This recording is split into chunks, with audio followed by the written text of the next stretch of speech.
Okay, that's me. All right, hang on. That's got to go. All right, so here. No, not you. The other way. See, this is what we're kind of getting into here. I'm still trying to figure out what buttons are the right buttons to push. And I don't want that. I want me. I want me to be here. I don't want that to be here. So what happened? What did I do last time to get rid of that? What did I do? I'm trying to remember. So yeah, it's one of those mornings where it's like, no, I don't want to disable the camera. What am I doing here? No, that ain't it. So this is what we're trying to figure out here. Drag to move. I want it to go away. Is what I want. So that goes. No. All right. This is. I had it once and I can't remember what I did. So no.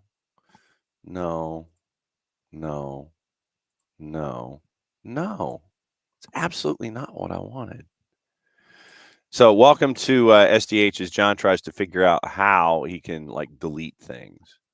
So yeah, remove. There we go. Okay. Hi. Welcome to Monday. Morning, Alex.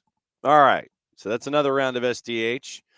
John, hear you there. Thanks for dropping by. It's the remove button is what I've got to figure out. So, like I said, you're trying to figure out new things.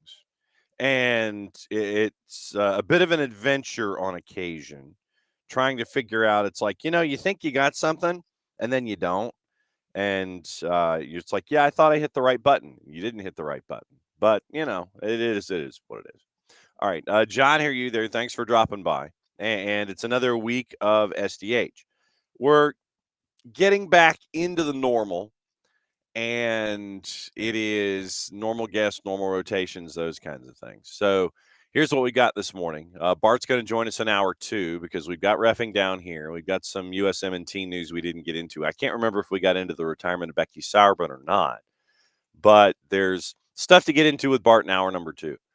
And in hour number 1, we've got a lot of reports on player movement.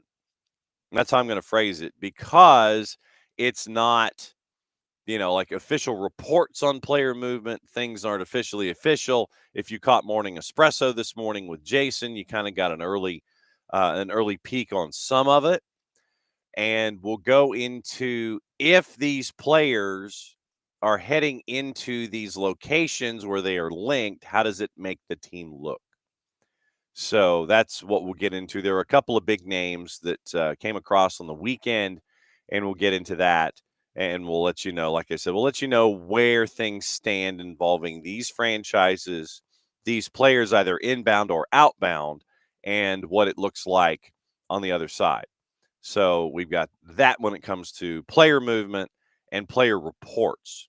We'll get into gossip, rumor, and innuendo. We'll get into what to watch, where to watch it, how to watch it. We'll go back over what happened yesterday on the weekend in the Prem, and we'll get you up to date on all of that. We'll get you up to date with everything else. Yesterday's Manchester United-Liverpool match was a zoo, and so we'll get into that and anything else on your mind, because it is a Reaction Monday, over, under, or on par when it comes to anything on your brain. And the remainder of the week is fairly normal. Tuesday's Tuesday Thoughts. And what we may do is we may give Keeler some time off, considering he's got to get back to school. He's got to get back to teaching. Wall Pass Wednesday is normal. Hopefully Tyler can join us and get through his holiday stuff. And so we can have Tyler join us to talk about Atlanta United, and the Atlanta United Repertorial Information Exchange Program continues on Wednesday. We'll see if the busiest man in the Northeast can join us, Dylan Butler. and get his thoughts on what's going on in and around Major League Soccer. Thursday's the Power Hour with Nino and Nico joining us in hour number 2. We'll get you through your Thursday thoughts and find out what's going on from the Pacific perspective when it comes to Nico. You might have seen the conversation that was posted involving Nico and myself from last week, where we got into Craig Weibel, where we got into Seattle front office, where we got into the Paul Arriola deal and stuff that we got into last week with Nico. Also, we'll get into with Nino what's going on in and around the rest of the planet, whether it is Portugal, whether it is South America, whether it is beloved Peru, anything that's going on there on Thursday. And then Friday's the Friday free-for-all. We'll see if our friends from Beyond Goals Mentoring can join us and kind of get caught up with them after the holiday season's over and find out what's going on in the world of BGM. So that's the week. Next week, remember, it's from the beach. So you'll see funky backgrounds and you'll see Art Deco and pastels behind me. But that's next week. So we'll see what happens. We'll see if we can dodge the weather that is supposed to be coming here to OSGHQ. And we'll see if we can get out in time so we're not held back by any of it, so we can be at the beach on full. But yes, next week is our Hemingway week, where we are surrounded by pastels and high winds and things like that. And so we'll have that next week. But this week is this week. And we'll go through all the news of the morning and everything else that is all the news that's fit to print. So here we go. All right, opening kickoff brought to us by our friends at Kickoff Coffee and kickoffcoffeeco.com. I've yet to figure out how to load a QR code in here. But remember, you start your day with Kickoff Coffee and kickoffcoffeeco.com. Buy the store out. You can kick off your day with our friends at Kickoff Coffee and kickoffcoffeeco.com. But if you do, in fact, buy the store out, there's a way that you can do it at a discount. Use the code SoccerDownHere15. You get 15% off your purchase. They, in turn, take 10%, meaning Kickoff Coffee, take 10% and reinvest it into youth games, youth initiative, stuff that they have earmarked as cool. And that's, once again, our friends at Kickoff Coffee and kickoffcoffeeco.com. So you can buy the store out, but then you can buy the store out at a 15% discount. All right. How many of you, show of hands, and yes, I am going to the ear, nose, and throat specialist tomorrow to try and figure out if this is, in fact, the yearly dose of the soreness that comes after the first cold. And it has been diagnosed as a neurogenic cough. And so if you see me mute on the air, if you hear me cough unintentionally, it is not because of something that the guest does. It's because of something that my body is doing. So we're going to get that checked out for the time this year tomorrow. So I beg your forbearance in dealing with it today. As I was getting ready this morning to, show off things and get you ready for other promos across the board, show of hands. How many of you, show of hands, do you take like morning supplements and things like that when you start your day? Do you take like vitamins? Do you take like 38 different things and have them all laid out? You have your box, you sit there and it's like Monday and you have one of each, and you sit there and you pop the door open and you take like all 38 of the pills that are there. I am one of those people. And so it ends up with vitamin supplements. Let me see if I can remember. So it's like vitamin supplements, a bunch of preventative stuff, like, cranberries, stuff for the eyes, Ocuvite, those kinds of things. And so it ends up being, multivitamin.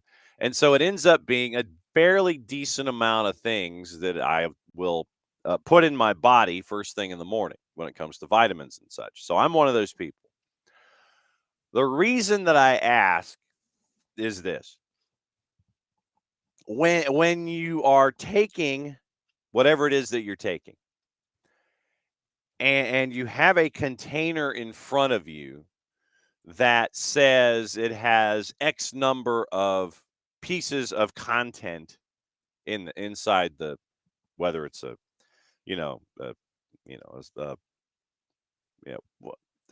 bottle, the little prescription bottle or the box or whatever. So that always tells you that you're supposed to take X amount each day and that the container holds a certain amount of the particular product that you're taking. I found it and I've got to keep an eye on this and I've got to be vigilant about it. One particular it's not a prescription, but one particular thing that I take just to take it, it's basically it's fiber. So I have a fiber that I take every morning. And you're supposed to take 2 of this particular fiber to satisfy your recommended daily allowance. And the container that they come in tells you that they have an even number of contents. So even number of servings, so it's uh however many pieces of fiber are in the particular can. You take more than one, and the can is set up for you to do this. They want you to buy one of these every single month, like clockwork. So it's 50 to the can, and you're supposed to take 2 every time out when you start your day. So 25 days of material. Yet I get down to the bottom of the can, and there's only one left. And it is not something that you can sit there and screw up and sit there and go, well, oh, I dropped it. Where did it go? Because it's a fairly decent sized thing. I mean, it's bigger than a damn lifesaver. So you take 2 of them, and if you were to drop it, you'd know. So I get to the bottom of this particular can, and there's only one left. So I have effectively been shorted a half a serving. And in the grand scheme of things, I know it doesn't matter monetarily. It's the principle of the thing. So I have to now be vigilant in my thinking every single time I get to the bottom of the can when I'm taking this particular supplement to find out if, in fact, the company that is stashing this box with all of the supplements is screwing me over, only giving me one less than the entire box is supposed to give me. So instead of 50, they've given me 49. And you're supposed to take 2 servings of this particular product each and every time out. So 25 times 2 is 50. Says so on the box.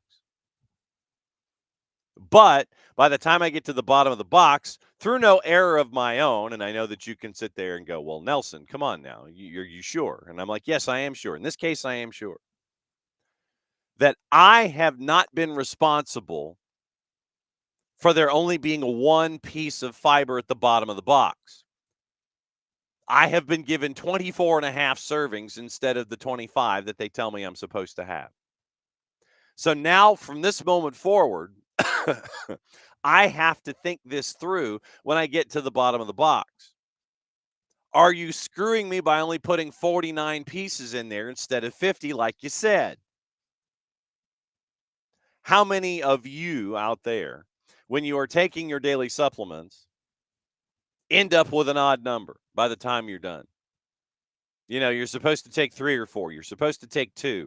And by the time you get to the bottom of the container, the bottom of the barrel, you're like half a serving short. Show of hands. Am I the only person here that is dealing with this issue when it comes to the packing of a supplement that you take in the morning?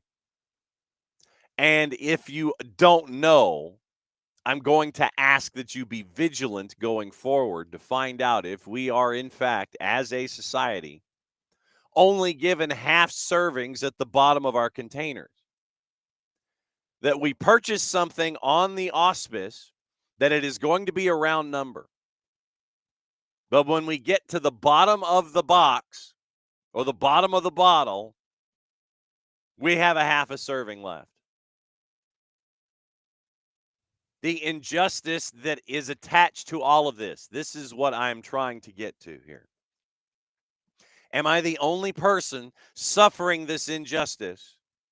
Or am I not alone in my quest and in my fight to make sure that when we purchase something, that it is the actual number that we are supposed to be blessed with? I'm just asking. So I would ask of you going forward, be vigilant when you get to the bottom of your bottle or the bottom of your box and find out if we are, as a society, in fact, being screwed by half servings by the time we get to the bottom of our container. I'm going to be hyper vigilant when it comes to searching this stuff out. I would ask that you are as well. It was just something that rubbed me the wrong way this morning, and so I was like, I've got to ask. So I'm asking now. Am I the only one getting screwed here, or am I not alone in my plight? Something to keep an eye on going forward. Like I said, just checking. So I just wanted to see. That's opening kickoff, brought to us by our friends at Kickoff Coffee and kickoffcoffeeco.com. I don't have the QR code loaded up, but you can go to Kickoff Coffee and kickoffcoffeeco.com. You get the QR code, and then what you do is you start your day with Kickoff Coffee and kickoffcoffeeco.com. Once again, when you kick your day off, don't forget to use the code Soccer Down Here 15 at checkout, because when you buy out the store and get all the Kickoff Coffee, you can get all the Kickoff Coffee and buy the store out at a 15% discount. Then they, in turn, take 10%, reinvest it into youth games, youth initiatives. Very, very cool stuff from our friends at Kickoff Coffee and kickoffcoffeeco.com. The other promos, by the way, you have about a week to continue to vote for us in the Sports Podcast Awards. And what you can do there is you can vote early and vote often. We're trying to turn this into Chicago politics. Best Sports Talk Podcast, we are in a group with Bill Roden on Sports, the Bros Pod, the SV Pod with some guy named Scott Van Pelt, and some show having to do with Kelsey Brothers, plus us, plus 8 others. So go and vote at the Sports Podcast Awards. Go into the sports section, go into the Sports Talk Podcast, Best Sports Talk Podcast, and you can vote for us. Vote early, vote often. And what you can do is maybe we can shock the planet and be nominated and get an award at the SPAs. Like I said, when we were nominated for the Football Content Awards for Best Network, for a Best Rights Holder, I mean, that was humbling in and of itself. And then when you lose to Sky, BBC, and Golasso Network, obviously that's not that ain't too shabby. But it was humbling to be nominated there. No clue where we finished, because they only give gold, silver, and bronze. And so you've got a week to vote in the Sports Podcast Awards. And then what you can do is you can vote there, vote early, vote often, maybe get a friend, set up a bot. Not that I would condone that kind of behavior. But Sports Podcast Awards, you can vote for the Best Sports Talk Podcast, and we are there. Also, our friends from the Marshall Islands, you can get the new Marshall Islands jersey. It is out. Abby got hers. I got mine. I washed it in Delicate. And traditionally, because it is a European purchase, you can have to go about a size or 2 up. But they're available. They're 2030 no-home jersey, where sport can make a difference. It was great to have our buddy Matt Webb, the director of sponsorships, on Friday in our year-ender, even though it wasn't quite the year-end, to discuss what's going on with the Marshall Islands. And apparently Lloyd Hours is heading over in February, so Matt has suggested that we catch up with Lloyd after he comes back from that trip, and we will do so. So you can get your Marshall Islands jersey, and you can also get your Marshall Islands scarf, which Maddie models on the Marshall Islands store website, because when Maddie and Sophia did that as a part of a senior project for Maddie, as a part of her internship, how many people can sit there and say that they were part of an international marketing campaign as a part of their internship? I'm thinking one. That being Maddie Cruz. And so you've got that going on. Don't forget here, figured I'd wear this today since I don't have like a still photo. The soccer is just better in Atlanta. From our friends at Grady Baby and Grady Baby Co. Grady Baby logo right there. So Grady Baby Co. And the SDH logo right here, by the way. And you can get it in red. You can get it in black. You can get it as a T-shirt. You can get it as a sweatshirt. And the soccer is just better in Atlanta gear goes to help out middle school soccer programs attached to Atlanta Public Schools. So pick up the sweatshirt, pick up the T-shirt, and go shopping at Grady Baby and Grady Baby Co. for the collaboration that's there. Also, our friends at Olive and York. I was washing that this weekend as well. I went up a size just because of shrinking and layering that I like to do. You can get our first ever SDH jersey through our friends at Olive and York. Thanks to our friends at Kaiser Permanente, and thanks to our friends also at the Flood Project, Scott Flood, marketing and getting all of that squared away and making sure that that project is up and running as well. The net proceeds from purchasing the SDH jersey go to programs that we have earmarked here in 2025 that need our help for Soccer for Good. And so it is the SDH jersey at Olive and York. It is Grady Baby Co. You can pick up your soccer is just better in Atlanta gear.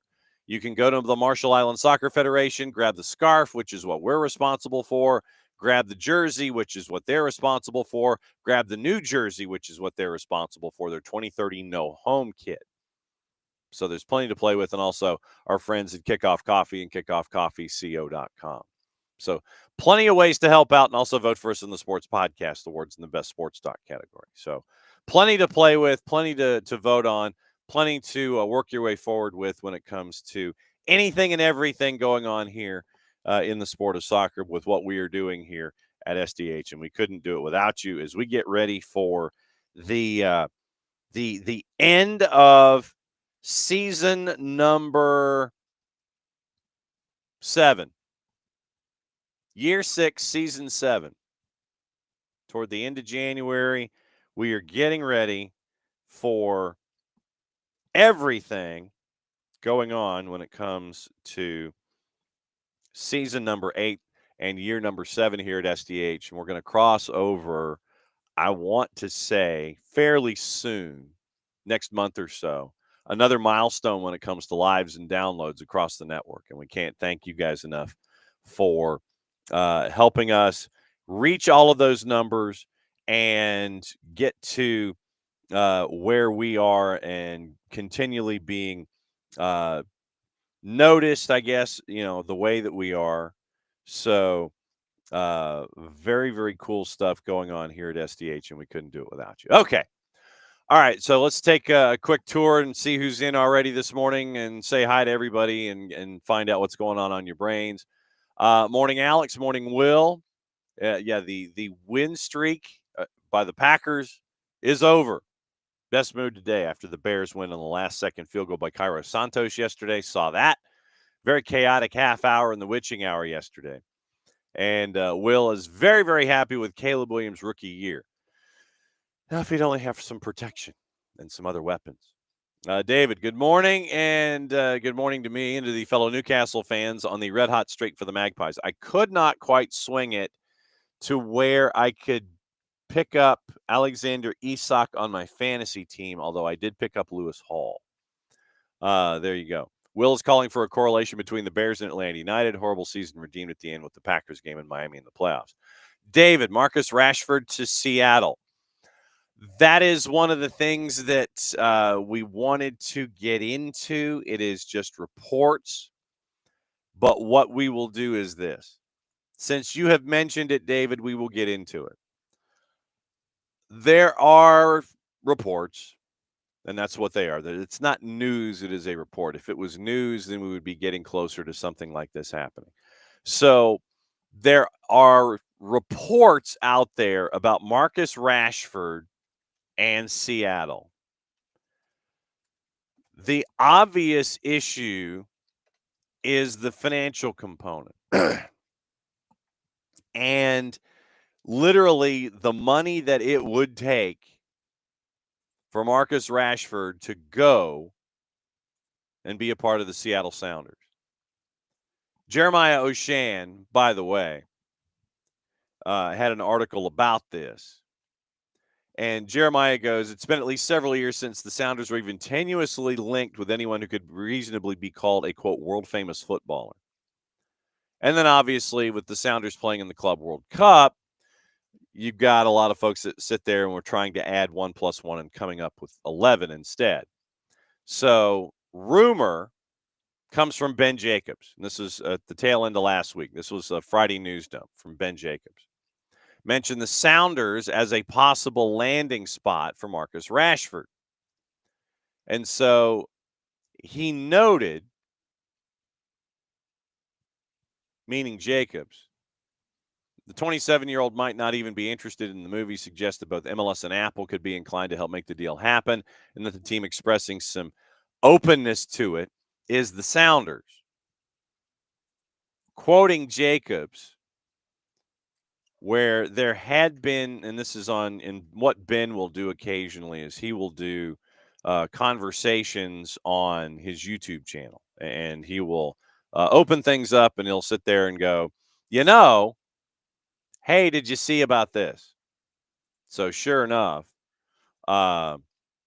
you end up with an idea, and Ben will talk about it. So what happened was for Ben on his YouTube channel, he told the YouTube channel MUFC MPB, they've had an internal conversation, meaning the Sounders.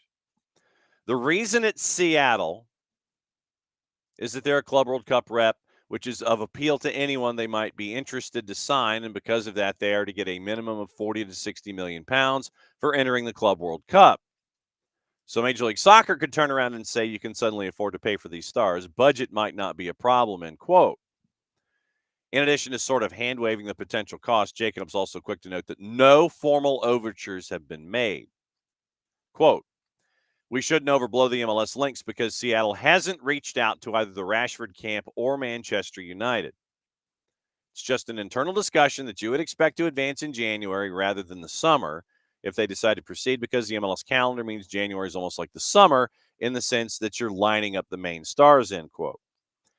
O'Shan continues, even with the caveats, even if there really have been internal conversations, O'Shan feels it's exceptionally unlikely for a 27-year-old, 3 seasons of at least 20 goal contributions in the Prem, even if one of the most recent ones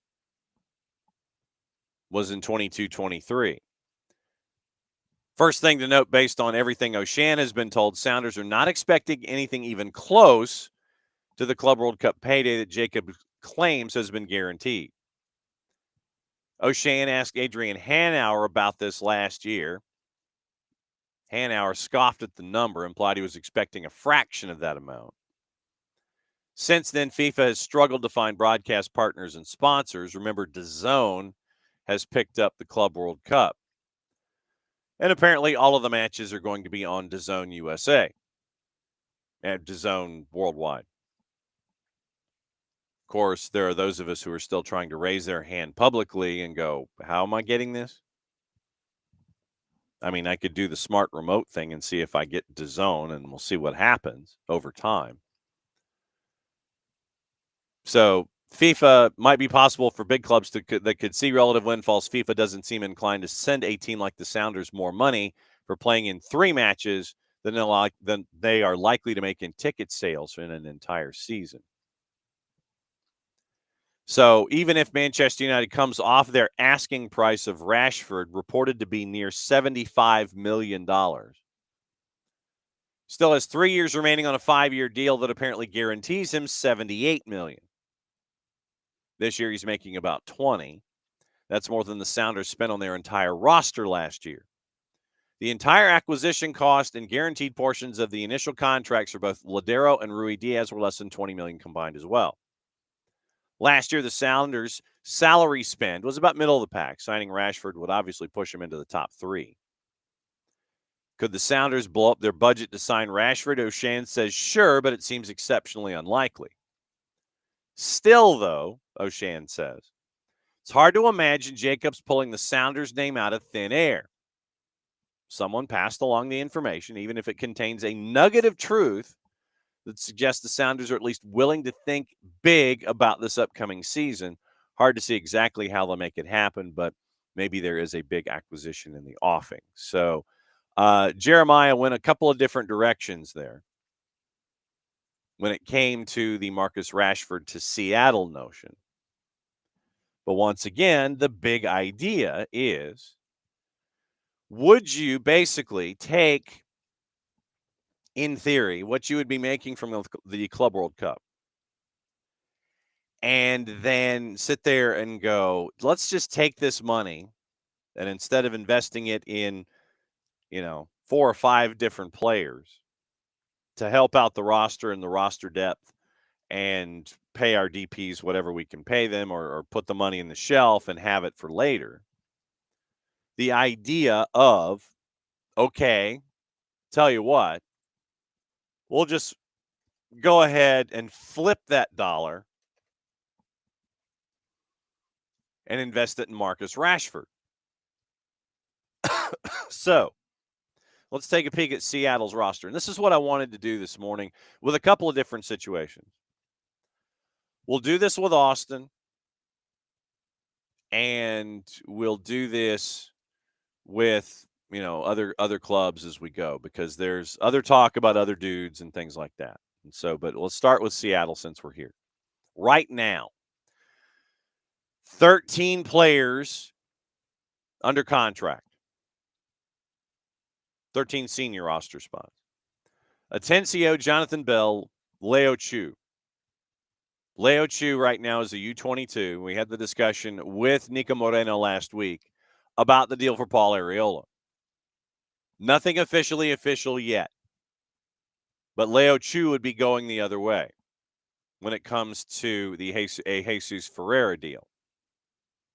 So Jesus Ferreira one way. The other way, it's a boatload of it, an international spot, and Leo Chu. So nothing officially official yet. But Leo Chu would be heading the other way to Dallas. Fry, Yamar Gomez Andrade, Danny Leyva, Jordan Morris, Danny Mosovsky, Christian Roldan, his brother Alex, Nuhu, Obed Vargas is a homegrown, and Pedro de la Vega is a young DP. Supplementals. Baker Whiting, Castro, Reagan, Braudilio, Rodriguez, and Paul Rothrock. 4 non-actives, including Georgie Manungu. And then once again, your U22s, Atencio and Leo Chu. So once again, this is waiting for all of the talk that we've had involving Arriola and Ferreira coming inbound and then signing Jordan Morris to a DP deal. You can go back into Nico's social media, because he pulled the sound bites and the discussions that we had about Arriola and about Jesus Ferreira at El Rolo and W on the 280 character app. If you want to listen to it in 2 to 2.5 minute chunks as opposed to the full 30 when we get into these discussions with it. So Seattle's still waiting about, you have to wait for deadlines and things like that. So still waiting on the whole for the Jesus Ferreira from Dallas for $2 million in Garber bucks, an international slot, and Leo Chu to go back the other way. Still waiting on that. Also still waiting on Paul Arriola. But we've discussed them as ideas. Right now, so if we did, let me get into like cap space and things like that. No, that's not specifically what I wanted at all. Okay, so popular page. This is from our friends at Spot Track. So right now, you have in 2025, well, let's go back to 2024 because 2025 is misleading numbers, and they had Philadelphia at the top. So Seattle last season in Major League Soccer was 22nd when it came to salary cap and cap number and dollars spent. It's $16 million, just over $16,600,000. 22nd of the 29. So If they were to bring in Marcus Rashford, top 3, by the way, Chicago was number 3 last year in cap. We showed you how successful they were at 25-3. Toronto was at 32-7, and then obviously Messi and friends at 42, north of 42. $40,495,844 in senior roster spot submissions. They even had dead money last year from transactions. But anyway, so most certainly, if you brought in a Marcus Rashford, you would be top 3. You would skyrocket, probably to number 2. And there's reports out of Toronto that we need to get into as well this morning. Toronto is another one of the other teams we're getting into. So Austin reports, Toronto reports. So if there was a situation where Marcus Rashford was going to Seattle, it would end up being something. If you just added $20 million to the whole thing, if you added $20 million to Seattle, that'd put them at 36. Basically, if you invested $20 million in one player, that puts you at 36 million, and that would put you smack dab 1B. It would put you at number 2, $4 million ahead of Toronto FC. So that's what Seattle would be looking at cap-wise if the idea of a Club World Cup financial windfall was to basically be flipped into bringing in a Marcus Rashford. So like I said, Jeremiah O'Shane's article at Sounder at Heart. And by the way, subscribe if you have not yet. But the notion is there and being put out by Jeremiah that, yes, it's financially out there, and it's also financially out there. So someone told Ben Jacobs Seattle. Don't know who that somebody is. But Seattle talked to Jeremiah O'Shane, and they're like, no, we ain't getting that much money. So for us to be able to turn that and flip it and bring in a Marcus Rashford, it'd be kind of a stretch. So that's where the whole Marcus Rashford thing is. Jeremiah O'Shane at Sounder at Heart. Then getting into the discussion about me and my frustrations when it comes to being shorted about things you shop. Thank you, David. David takes a multivitamin. Morning, Tom. Michael takes some supplements, but who knows if they actually work? I know. Well, and Alex, Alex asks me this. He says, and you're washing him down with Mountain Dew. I could admit to something, but I could also then sit there and just say, well, yeah, sure, I'm washing it down with Mountain Dew. So I'm just going to do that. Yes, I'm washing them down with Mountain Dew, Alex. Wink, wink, nudge, nudge. How'd you do? Tom, right there with me, takes a multi, turmeric. I take turmeric as well. Glucosamine and chondroitin, magnesium, and an aspirin. Let's see. So I take aspirin, turmeric, multivitamin, fiber, cranberry, Ocuvite for eyes since I'm north of 39, and fish oil. And because I end up by the time I'm done, it's like 12 or 13 different things. But once again, it goes to the bulk buy, and it goes to the okay. Then you're supposed to have pairs and supposed to have enough for the pairs that you take in the morning. But then I don't when I get to the bottom of the box. And that was what started this whole thing. So I was wondering if I was by myself. David's like, the boss is playing the my husband is crazy long game. There's no long game involved, David. No long game at all. None. Zero. Bupkis. I'm already crazy. So I don't know why you thought that was a long game.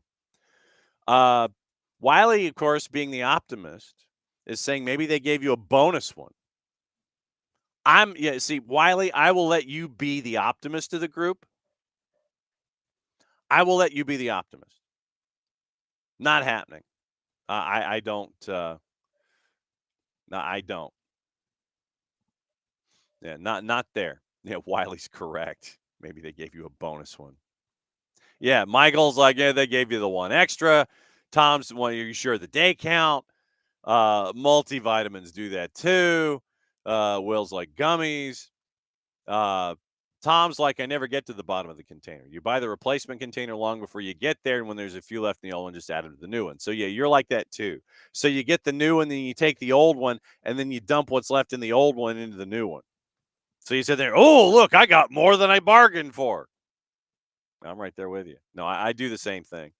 But there are times when I don't do the transfer. I don't do the pre-emptying transfer, and I'll have the one that I haven't opened and the one that's almost empty.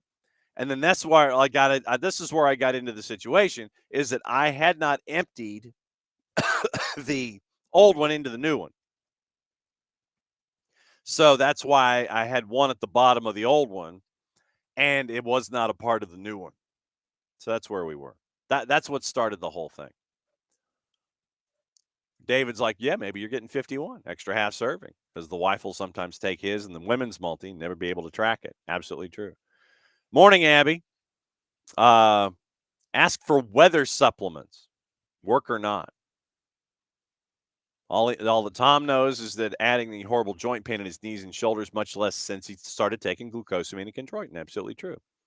Ask the ortho about it. Helps for about 10% of the patients, and maybe Tom is in the 10%.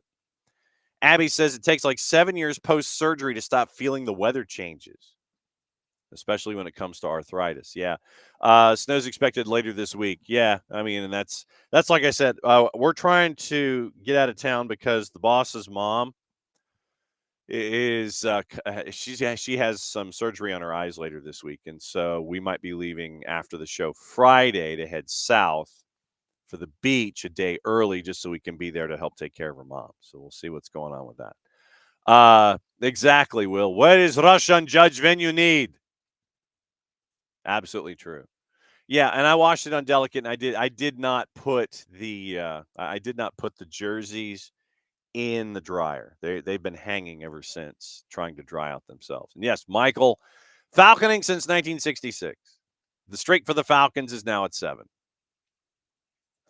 Tom, wouldn't he also have to have a heart-to-heart but with Tuchel, meaning Marcus Rashford? Yeah, I think he would. Wouldn't you have to have a heart-to-heart with Thomas Tuchel about whether or not doing this, meaning going to Seattle, would affect prospects for his time with the Three Lions? I'm thinking that would have to be a conversation. Abby with the public service. If you have a chance to go pay respects to President Carter, recommend it. Went in the middle of the night, Saturday into Sunday. Been a while, very educational, additional to being able to pay respects. And we have until Tuesday morning at 6 a.m., I believe. I think so. It's all day today and overnight. I think you have until 6 o'clock tomorrow morning, and then the president is brought on motorcade up to Washington, D.C. So morning, Rich. Morning to the OG.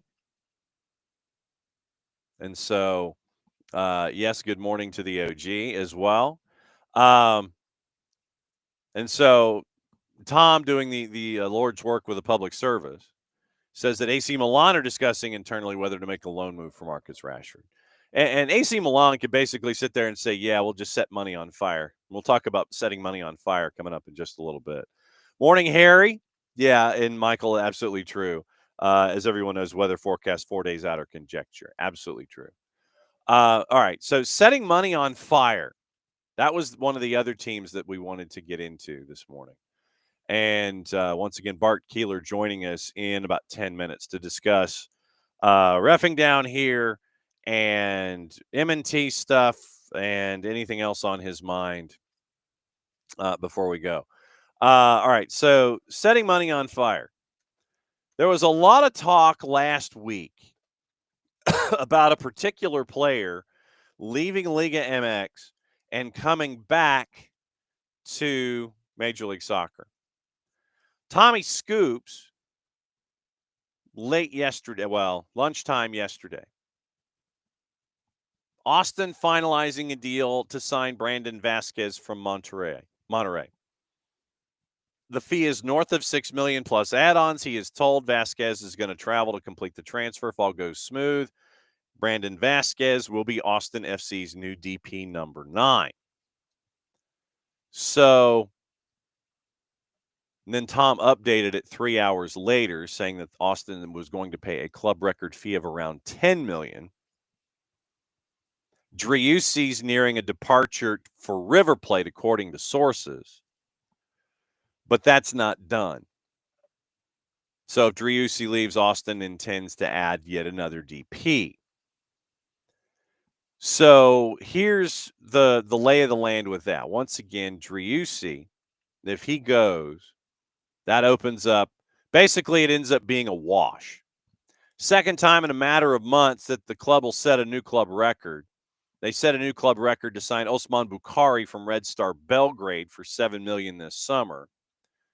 And so now the attack, once Brandon Vasquez is, in theory, signed, sealed, delivered, and brought into the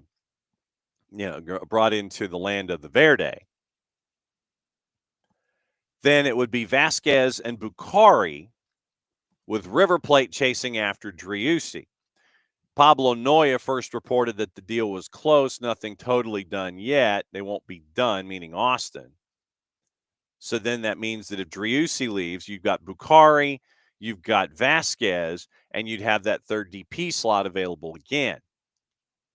Transfer window in Major League Soccer officially opens January 31st. So we have 25 days of these kinds of discussions ahead of us here at SDH in the morning show. First competitive games of the year in February, so there's plenty of time to add to what's going on. So remember, here's what Austin has done in the offseason. Rodolfo Borrell took over in the summer of 23 as sporting director. Now, once again, they let Josh Wolf go, and I still have the thought bubble over my head as to why, if this was going to be the overall plan, why in the wide world of sports did you let him go, meaning Josh Wolf, with a couple of matches to go in the season? If you knew your future, if you knew that your future was set, you weren't making the postseason.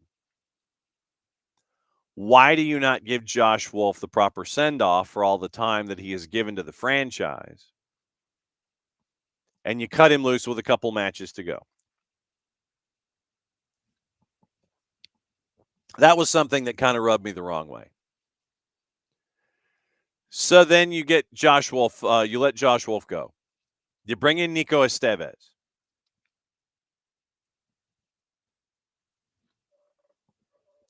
You sign Osman Bukhari, Alexander Svatok for center back, and right back Mikhail Dessler. 3 new starters. Vasquez becomes your star number 9. 7 players are already gone. Driussi's likely to be the 8th. 14 players departed the club last year, including Rigoni, and I think Rigoni was headed to Leon, if memory serves. And they used the once-a-season contract buyout on Rigoni. Jossie Zardes was then bought out this winter. Ilie in the midfield. Now, there's also, according to Bogert, there's another rumor out there suggesting that the club are in talks to sign Jaramendi, but those aren't true, according to Bogert, though the club will still add more. So that's the ins and outs right now of Austin. Austin last season, 9th when it came to salary cap. They had devoted just under $20,300,000 to players on board. So the roster for Austin, the Roston, perhaps, team rankings. Let's get into teams. Western Conference. So here's your rundown of Austin FC, by the way, under Rodolfo Borrell, the new sporting director. And you knew that the way that it traditionally works is that if there is a new sporting director, he's going to want to bring in his own guy. That's no shock that Borrell decided that he wanted to bring in his own guy and not keep Josh Wolf around as head coach. That makes perfect sense, and that's not the first time that something like that's going to go down. So our friends at Spot Track have decided that they wanted to kind of just be slow about their Monday. So, Major League Soccer, Western Conference, Austin, come on. It's deciding that it just kind of wants to take its own little sweet time when it comes to transactions this morning. So, when it loads, it loads. So we'll see what it looks like. So Tom, morning four card. Tom once again mentioning James Rodriguez now a free agent after terminating his contract with Rayo Vallecano. Yeah, that happened. That was mentioned on a couple of different things yesterday. Michael wants to know if Atlanta would use their one-time buyout on any players this year. Don't know. Totally, yeah, you're totally free from Derek Etienne Jr. and possibly Luis Abram. But the there that is there with Luis Abram. Luis right now is in the process. I mean, Luis makes, I think he's under contract at just over $800,000. And what I always maintain in situations with any player and any interest whatsoever, you don't want to use the one-time only buyout on any individual unless you absolutely have to. Meaning if there is no interest, if no one wants any player under any circumstances, like, nah, literally you have signed someone that is such an untenable salary figure, and you've reached the end of your rope internationally, that you're just kind of like, yeah, we'll go ahead and do that. I don't think. Well, first and foremost, I know that a lot of you were looking at the back line when it came to players that would be in this particular spotlight. But and I mean, look, you saw this with Ibarra, you saw this with Santi Sosa recently. And there's news about Rossing or reports about Rossing that we'll talk about later on. But you end up with an asset. And I mean, and this sounds cold, but this is how you have to look at this sometimes. You have an asset in a player who is under contract for X number of times at a particular salary figure. If worldwide there is no one that will take that individual off your hands, then and only then then I would think that you use that buyout and just set the individual free. Personally, I think that Luis Abram is one of those individuals that does, and like I said, and I know that we disagree, that does well for you at the back when asked. At the same time, I know that a lot of you might look at his salary figure and sit there and go, okay, that might be the guy that you would sit there, because if you want to bring in a Noah Cobb full-time, you want to bring in an Efren Morales to be a part of things, you want to bring in a Matthew Edwards to be a part of things, then you look at the salary number that is attached to Luis Abram, and that might be the guy that you put in your spot shadow. If there is no one on a worldwide basis that would be interested in Luis Abram, then and only then, or any individual, period, any individual, if there's zero interest in player X across the board, then and only then would you use the buyout. Because the salary figure is such an untenable number that you would sit there and go, yes. Well, but I mean, and But I mean, Michael, like I said, I'm talking about this on a worldwide scale. Michael's like, I don't see any club taking a Brahms contract. It's hugely inflated. But once again, until you kick the tires in the worldwide markets, you don't know. And like I said, I know that we will disagree with the effectiveness of Luis Abram. I know that we will. I know that we disagree on the effectiveness of Ronald Hernandez. Ronald Hernandez, his salary number is at $400,000. And Ronnie, and I would go back and I would ask going into this season that you go to soccerdownhere.net, then that you go on our YouTube channel, and you go back and and listen to all of our content and all the interviews with Ronald Hernandez. Just so you know what kind of individual that you have on your roster in Ronnie. I mean, the guy is willing to die for the shirt. Like I said, I know that we will disagree on both of those individuals, but once again, you had the same situation with Santi Sosa. And what you did is you knew that there was interest in Santiago Sosa.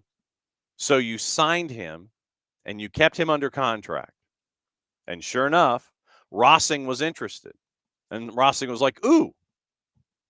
And so sure enough, Rossing picks up Santi Sosa, and then you don't have to worry about that salary figure anymore. So just keep an eye on the worldwide stage. It's not just something that is an internal to Major League Soccer when it comes to players and availability and desire, and because you never know who's interested.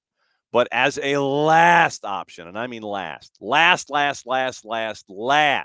option. I mean, Jossie Zardes was making 7 figures, and Austin was like, yep, ain't nobody interested. So then that was why they used the buyout. So, all right. So it is after 10 o'clock, and I've rambled on the subject a little further than normal. So it is that time where, since we are now after 10 o'clock, it's time to bring in Bart Keeler from the Soccer for USPod to discuss things, MNT, WNT, and Reffing Down Here. So good morning, Bart. Good morning, John. What's the mug, sir? Hairspray. Good morning, Baltimore. Good morning, Baltimore. And for those of you that got to watch the Ravens do their thing with a quarterback and a running back, so it was a bit of a slog, but they got it done. So good morning, Baltimore, and all points in between. A couple of things that I wanted to get into before we get into Reffing Down Here, and it was interesting that as I was looking for Reffing Down Here-ian moments, there was apparently one moment from the Prem that has stood out to all the others.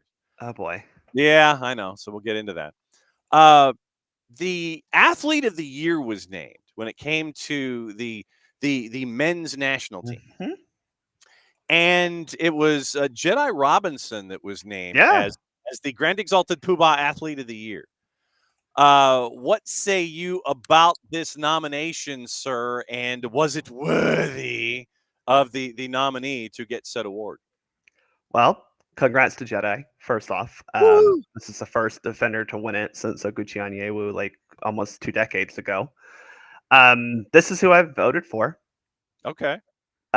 He, I think, had the most consistent year for the U.S. men's national team and was a very reliable performer. I think you could give accolades to guys like Christian Pulisic. You could give accolades to maybe a Weston McKennie, Valerian Balogun. You could give attackers their flowers, but I think giving a defender this award kind of signifies that he is also very important to this team. He had several key assists throughout the year, and continues to be not just a good defender, but a good leader on this team. You see what he's done with Fulham now, taking over leadership duties with the club. He's been in great form for them, not just to start the Premier League season, but also throughout 2024. I think it gets lost on people that you have a guy performing so well and so dutifully well in the Premier League. when, yes, we have some guys who squared off in a Coppa Italia final this weekend, and you have guys scoring goals in France and other places, but he's been a very reliable defender. He's been a very reliable teammate, and I think he deserved it. He had a really good season for both club and country, and it's hard because defenders don't often get because they don't score goals. They don't have the assists, but Jedi has been providing some assists, and he's been really influential in the team on and off the field. Because I know that it's odd. It's almost like giving an offensive or a defensive lineman kind of an award when it comes to football. It's not necessarily a position that we gravitate toward immediately to sit there and go, well, yeah, okay, and then when the award gets handed out, and you sit there and go, well, yeah, there's a point there. Right. It was an atypical direction to go, and that was the reason that I wanted to bring it up out of the block. Yeah, I mean that's who I voted for. If I both when I got you can vote. It's online. It's a fan vote, but also who I kind of suggested in our last episode of Soccer for Us is saying, hey, you should win it. Good for him, and congrats to him on his family's growing and putting down roots in London, and love to see it. Yep. Did we talk about the Becky Sauerbrunn retirement? I feel like we had to have. I mean, this is not news, John. I don't know where. Yeah, this is not news. But Becky is retiring. She's done. Mm-hmm. So. Yeah, I was just like, and when it comes to her place in the discussion for the U.S. women's national team, I mean, it's 98 times over that it cannot be, overemphasized just what she has meant to this program in the time that she's been there. Well, we talked about it a little bit with Alyssa Nair, just a quietly confident and quietly proficient player. The running joke is she's never scored for the U.S. women's national team, and by golly, they tried to get her those goals. It's unfortunate she was not able to go to 2023 World Cup due to that ankle foot injury. I don't know if I don't think she makes us better necessarily, because I think Germa and Ertz were pretty darn good. But I think having Becky there does allow Vlatko a little bit of versatility by maybe pushing Julie Ertz into a defensive midfield role as opposed to just being a center back. But Becky has been the consummate leader of this program and is revered by all but like two people who have played for this program as an entirety, and those two people's opinions are the outlier. And unfortunately, one of them has a really big platform on a network that doesn't need to cover soccer ever again. But Becky, as a player, was one of the most just technically sound center backs I think we've ever seen. That was the biggest thing that she brought. She was not a big, strong, powerful, towering, fast center back. She's tall, but she's not one of those types of, let's just put it this way. An English coach wouldn't like her, John, because she has this thing called class on the ball, and she has smart in her head, and that's just inconsistent with the way the English play the game. But she really did kind of, I think, revolutionize that position for women soccer. Her and Wendy Renard kind of changed the idea of what center back should be in the game. She was really an influential player, looking at how she played the game and how I think you're seeing a lot more of that type of style of center back now in the women's game. All right, so it's time for reffing down here. I feel like we need like game show music or something. Oh boy, which one are we talking first? Well, obviously, I think we got to talk about the one that's traditionally attached to your household, don't we? We have to talk about Brighton and Arsenal with the foul by Saliba on Pedro, I believe. Yeah, and you're already getting a migraine on this one. Yeah. So basically, the rundown is João Pedro gets a loose ball inside the penalty area, 30 minutes to go. First touch, lifted the ball, which goes up his chest, nods it forward. Then Saliba accidentally heads João Pedro in trying to make a challenge, Anthony Taylor points for a penalty checked by VAR. Penalty stands, and it eventually ends up being an equalizer. So when it comes to this particular act, is this along the same lines of, it doesn't matter if it's like it doesn't matter if you take a swing and a miss at somebody, you still took a swing at somebody, and even if you missed the ball and headbutt somebody, you still headbutt somebody. Is that the same rationale here? I think that's something that can be applied. Okay. I had a problem with this, John, and I think the problem is that I understand why it's given a penalty. There's Yeah. contact, you know. Mm-hmm. He's thinking way too hard on I this. think my problem is that in the context of this game, Anthony Taylor calling this a foul when there were multiple times where Brighton players just decided to, I don't know, bulldoze an Arsenal player and get little to no consequences for it. Yes.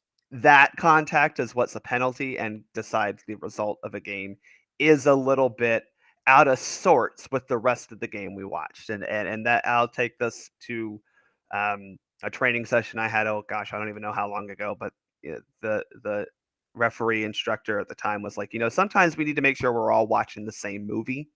And as a referee, you have to understand that you need to be watching the same movie as everyone else, if that makes any sense, John. And Yeah. I think this is one of those examples of like, well, that didn't really fit the script.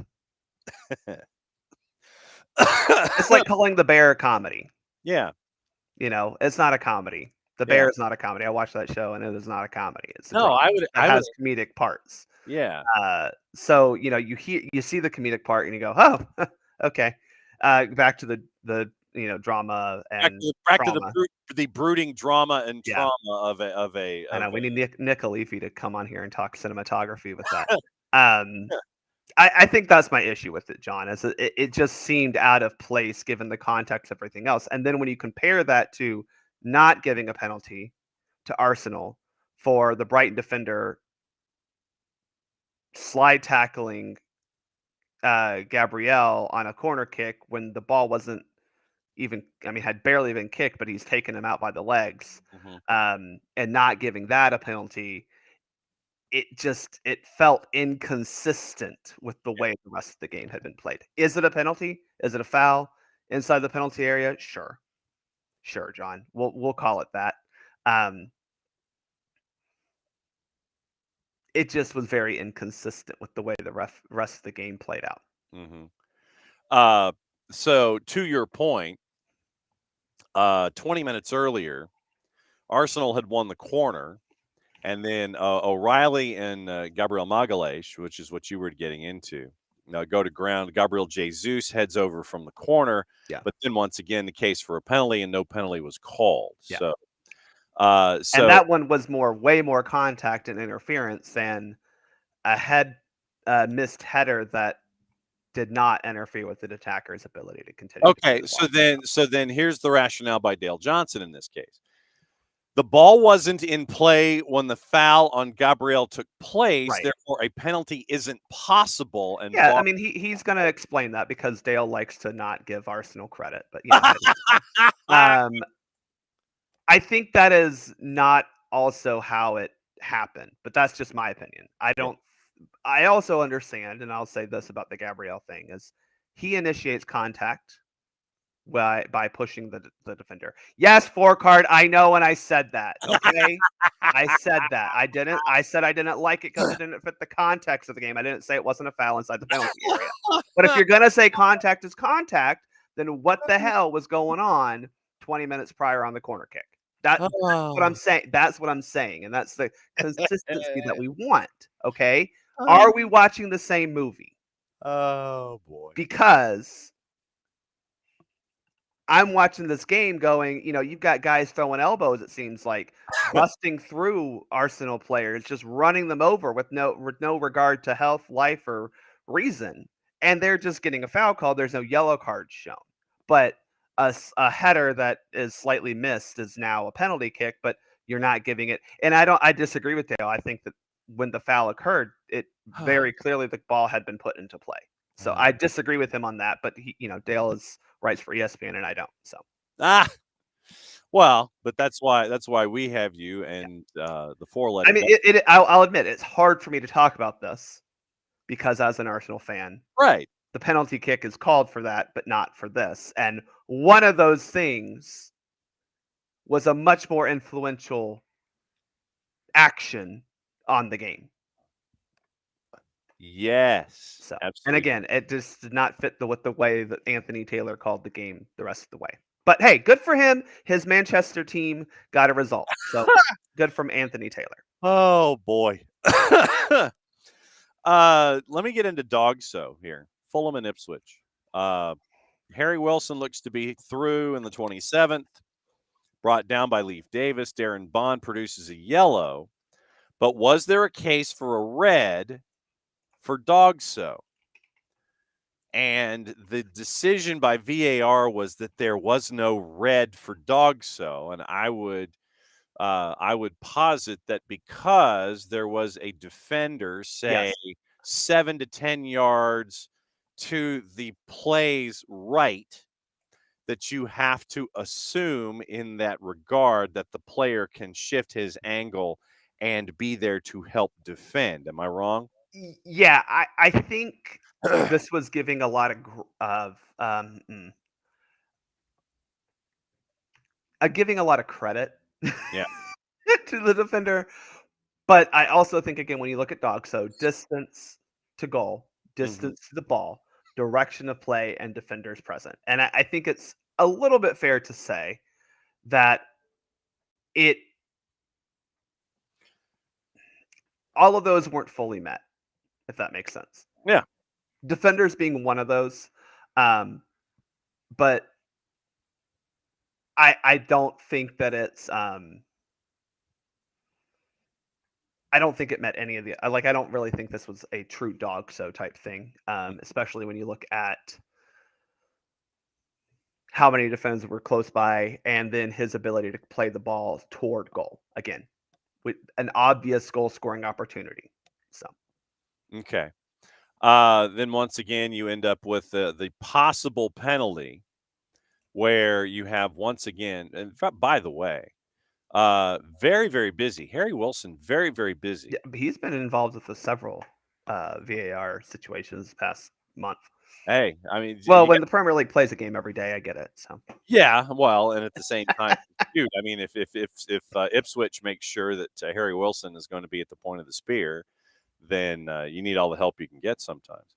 So in the 25 to go, goes to ground on a challenge, waves the penalty away, but the referee waved away penalty appeals, goes to VAR, and it ends up being scored by Raul Jimenez. Yep. So once again, this goes to the idea of correcting an error, and this was viewed as an on-field error. And oh my God, VAR does its job? Question mark? Yeah, I think in the run of play, you're looking at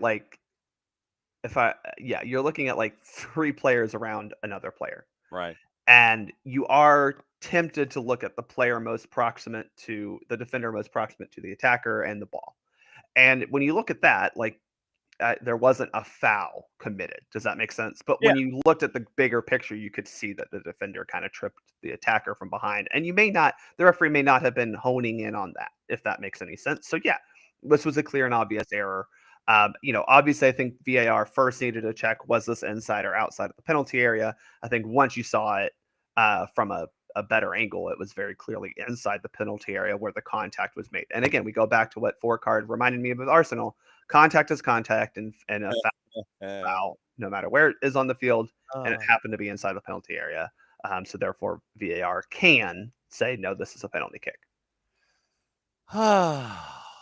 Oh, boy. It's only not contact is contact when Arsenal is trying to score on a set piece. So. Yeah. I see how this is. I'm salty this morning, and I won't apologize. Nothing wrong with being salty. I mean, Monday. I saw Louisa Brom stuff in the chat too when I walked in, so that made me And I know, but as I remind folks, I said it's about controlling an asset. It has nothing to do. It's He's not an asset, John. What's the I, opposite of an asset? in the financial sense. The He's not even that. He's a burden. Oh boy, yeah. Here we go. Sorry. That's all right. Look, if I can make almost $1 million a year being bad at my job, sign me up. I would love that. Oh yeah, you and I definitely disagree. Sorry, Jason's not on here, so I'll Yeah, we just take my shots while I can. get your shot. So then, all right. So then, after not getting a penalty, now, and this is crazy because the Ipswich Fulham match had It had like 7 penalties. I know. Then you get a penalty. So basically, you get a penalty awarded. Castagna on the lap. The ref immediately goes to the Yeah, spot. that was it. It looked worse than it was, but again, it was like, well, he tried to kick the ball. He didn't really kick the ball. He kicked the foot. Yeah. Yeah. I mean, literally, it's like you can't turn a direction. It's like the old target practice thing at the amusement park where you're shooting the duck and you shoot the duck and then the duck changes direction. You shoot the duck again and it changes direction. So no matter how many times you shoot and hit the duck, you're going to end up getting a penalty out of this stuff. It's when you're in a situation like this. Let me ask you this when it comes to being an official. You've got a game that's heading a certain direction. and I mean this in the sense of like in Ipswich and Fulham, it's like penalty, penalty, penalty. It's like bang, bang, bang. You end up with the play on the field heading in a certain direction, and it's heading downhill fast. How do you keep it from spiraling out of control when you have a game that seems to have the personality that it is spiraling out of control? And oh my God, we've got to pull the reins back in here, even if the calls of the crew have been consistent. How do you keep a game from spiraling out of control on the field and making sure that you guys, meaning the officials, keep control of it no matter how everything seems to be going downhill? I'll do 2 scenarios. One is at the professional level. You would call the captain. You may have a harsh foul or a coming together moment where nothing really happened, but you can tell that things are about to happen. The proper protocol would be to whistle for your captains from each team to come over. Have a nice talk with them. Say, boys, because at this point they're not being gentlemen. Boys, you need to tell the rest of your team, as I'm telling you now, the way this match is headed, the temperature of this match, we need to be focused on playing soccer. This is what I always tell kids. We need to be focused on playing soccer right now. And right now, we're not focused on soccer. We need to get back to trying to play the sport in a fair manner. That's the word we want to use, fair, right? Tone it down. Let's get back to playing fairly. Now, that's at the professional level where you have, or whatever level you have designated captains. They've got the armband, that kind of stuff. A lot of the times when I'm refereeing, the captain is just whoever happened to be, first to practice that week or whatever. They don't really have a lot of captains designated, or even if they do, there's 3 of them. So it's not really like you can say, okay, captain, come here. Yeah.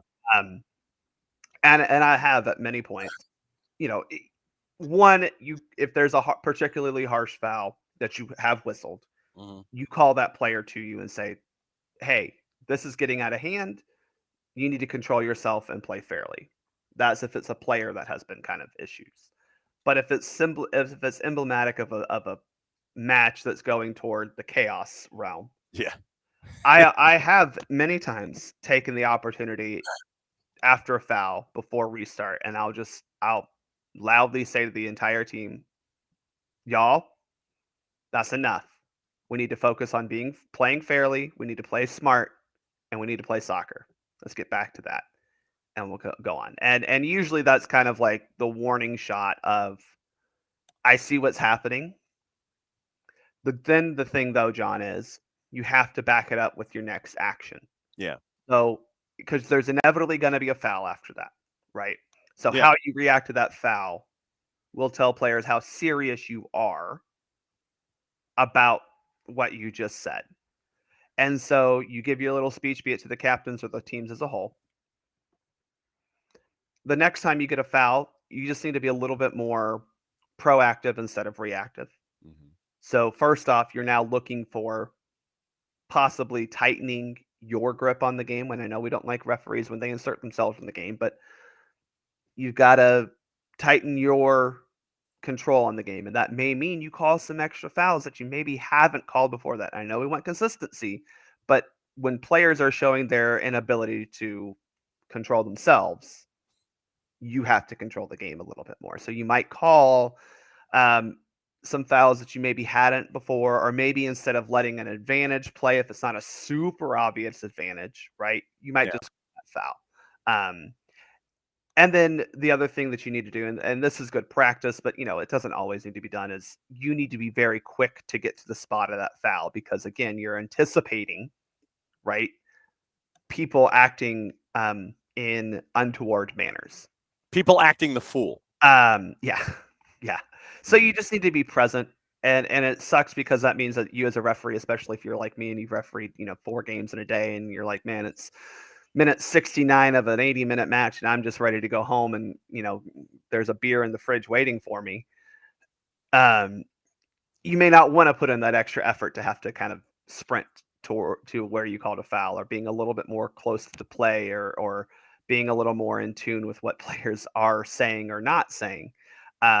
But you just have to be, you as the referee have to be a little bit more uh, proactive, raise your level of urgency, and understand that you have to be a little bit more policing and controlling of the game because again, they're not controlling themselves, they're not policing themselves.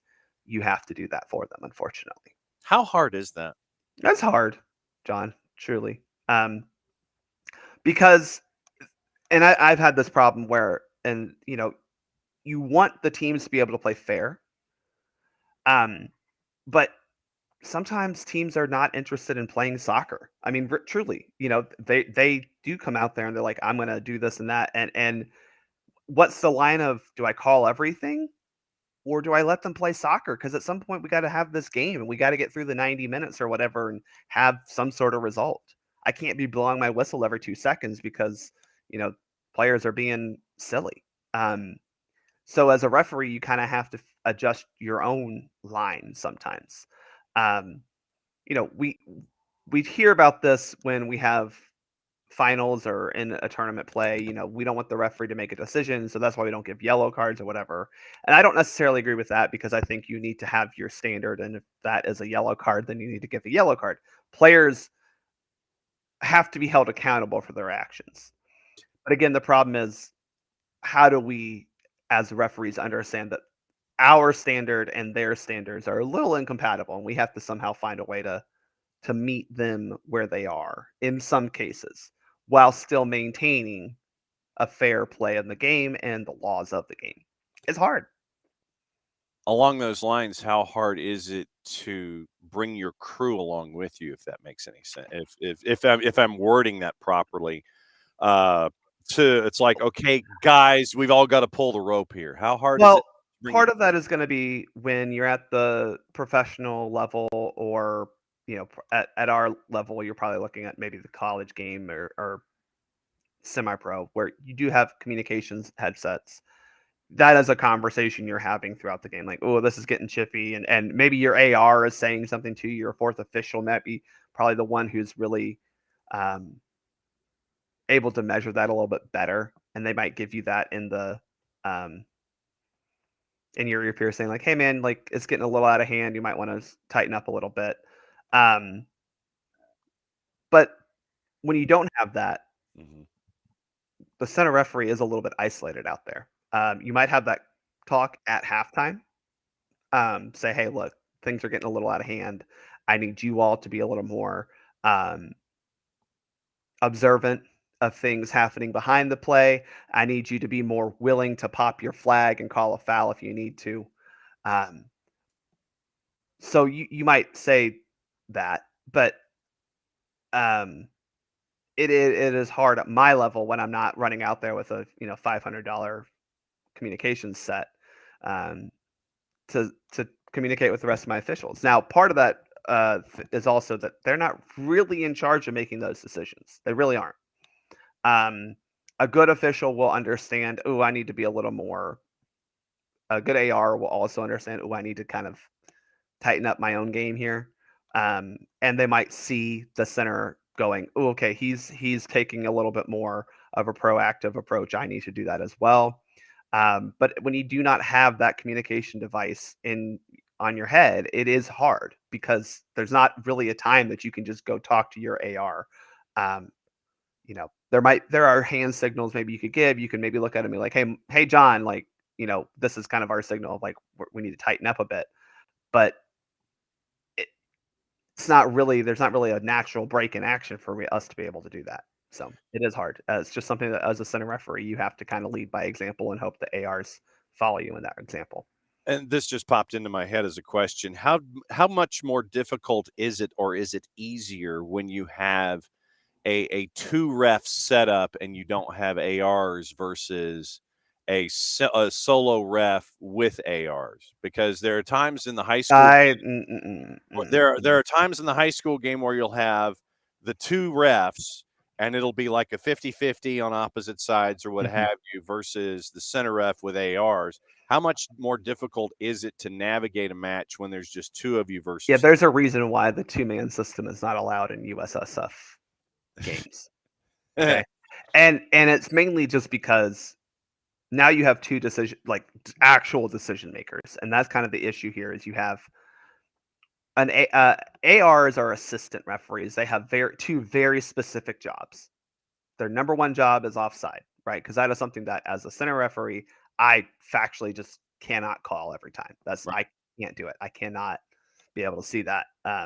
Which is also why I hate that at the U10 level we still have it, because we don't have ARs a lot of times, and we're still expected to call it. And I go, I don't know, he might be offside. So from that standpoint, you have ARs there to literally just call offside, and then their secondary job, which technically is their secondary job, is balls in and out of play. Again, those are things that as a center referee, it's hard for me to truly like call correctly 100% of the time. But other than that, the ARs really aren't supposed to do too much. We ask them to help us out on foul calls, but even then, it needs to be coming from the center official most of the time. So when you add two true decision makers on the field, it just gets a little crazy because you might have one who sees the game a little bit different than the other.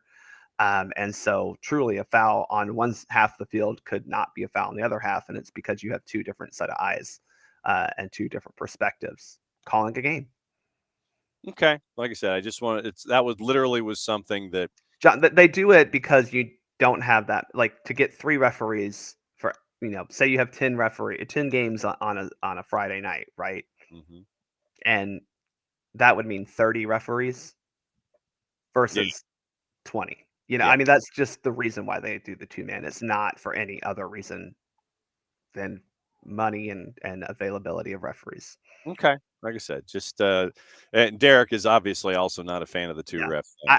I mean, look, it is what it is. I get it. If I remember correctly, Georgia high school basically mandated that, at least when I was playing, that if it's a region game, like a game that meant something, so region games and playoff games needed to have three officials because, they do require that. I don't know how much they're able to actually stick to that. Yeah. Because again, it's tough. Especially when you have guys like me who don't referee high school because I can't get to a high school at 5:30 in the afternoon when I work until 5. Yes. You know.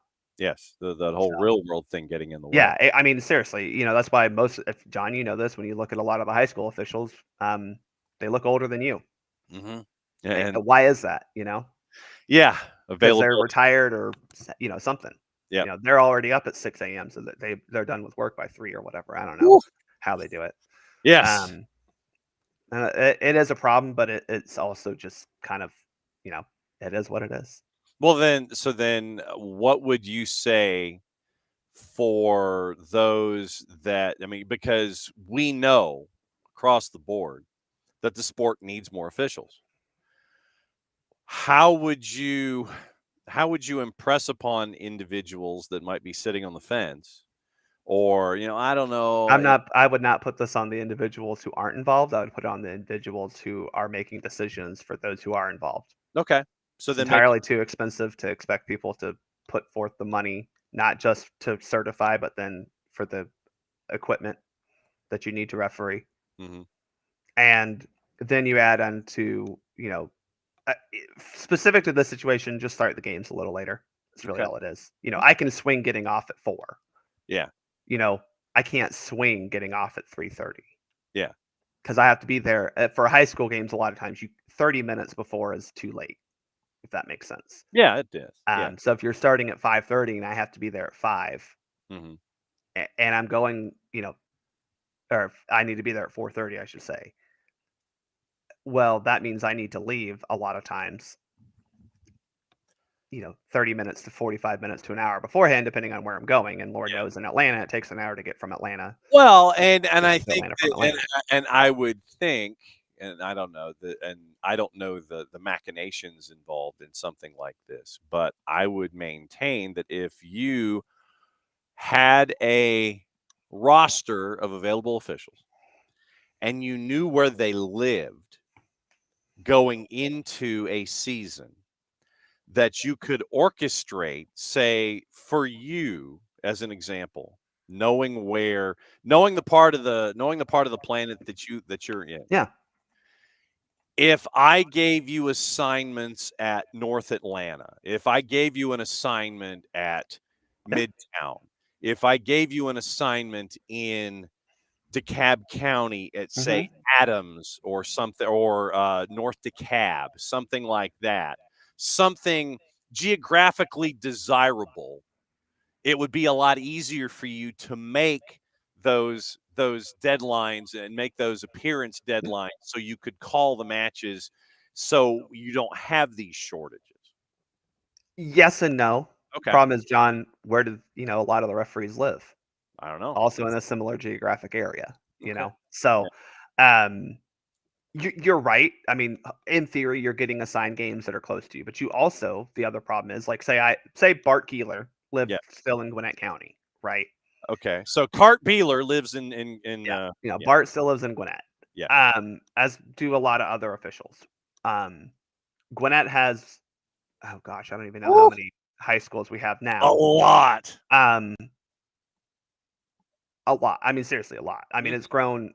I Yeah. think it's almost doubled since I graduated Yeah. I mean, you're talking 7 entire years ago. regions and classifications in Yeah, multiple areas. you Yeah. know, so there are a lot of officials who live in and around Gwinnett County, right? But the also problem there is, John, and not to be a little bit arrogant, but if you're in Cobb or Gwinnett, guess what? Those are where the best high school teams are. Yeah.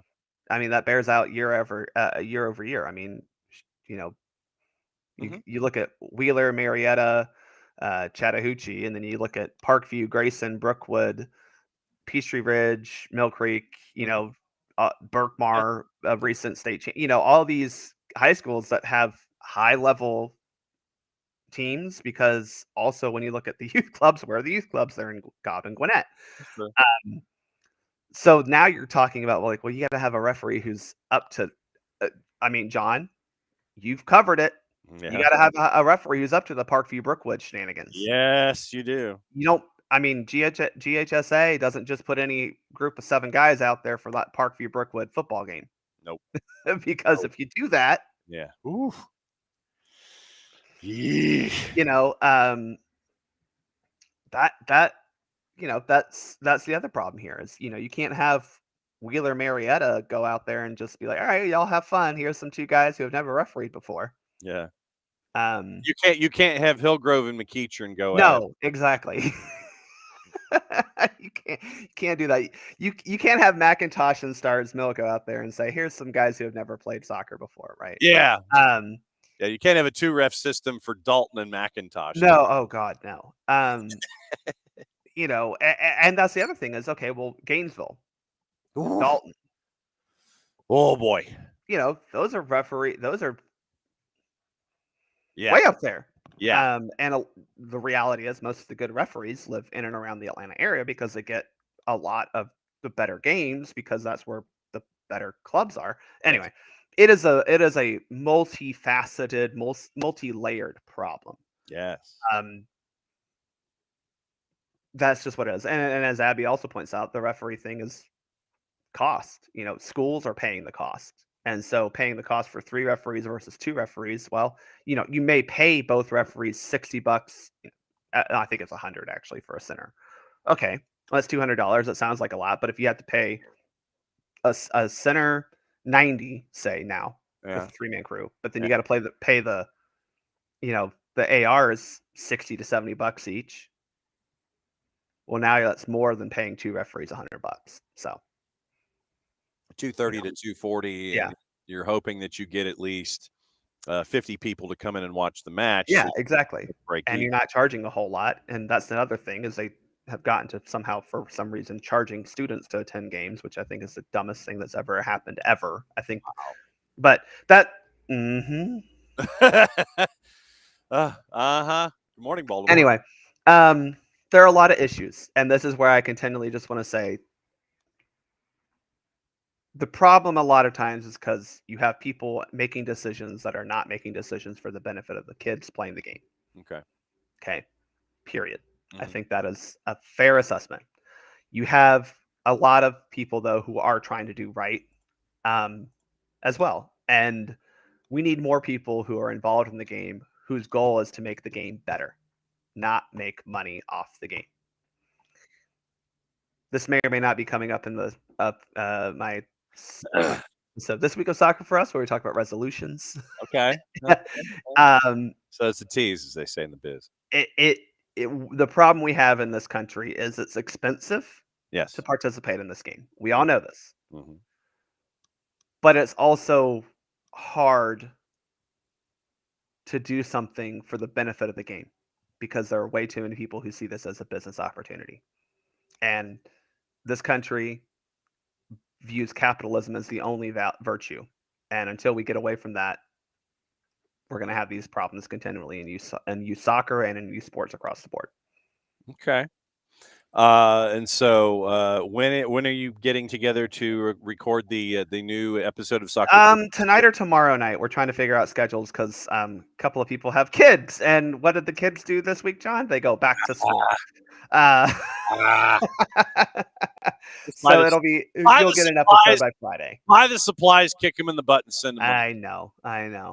We'll have an episode out by Friday. So that is the plan. So we'll be recording early this week, but we're All right. trying to nail down when, because again, you may think the schedule is what it is until you send them off to school today, and then things happen. And then both the other guys, they also have kids playing soccer, so that doesn't help either because I'm sure the one in Maine probably isn't playing soccer today based on No, I the would imagine. weather, but because kids in Georgia can still go out and play soccer. I'm looking at the weather on the Big 55 off to my left. Yeah. There's a lot of pink and purple, and Yeah, go buy your milk and bread, y'all, so you can have your milk bread sandwiches. Yes, milk bread sandwiches. All right, my friend, it's always great to catch up with you on Mondays. We're looking forward to that new episode of the Soccer for USPod, and we will catch up with you soon. Good morning, Baltimore. Good morning, Baltimore. Yeah, we'll have predictions and resolutions coming out this Friday, so y'all be good. Yes, or not, whichever is more fun. So there goes Bart, and it's always fun to have Bart kind of break everything down from a couple of different angles, and it's always fun to get his perspective on things. So it's always nice to have Bart dropping by on Mondays, or pretty much whenever Bart raises his hand and he sits there and goes, "Yo, fam, I got something to talk about." So it's always fun to get the reffing perspective from Bart, to have him walk through plays so we can understand more about perhaps the mental aspect of the game from a center ref perspective and things like that. But no, it's Soccer for USPod at Bartimus Prime 19 on the 280 character app. I do have a breaking news sounder, but I am not going to use it because it's not news. If we get to the point to where something is news, I will use the breaking news sounder.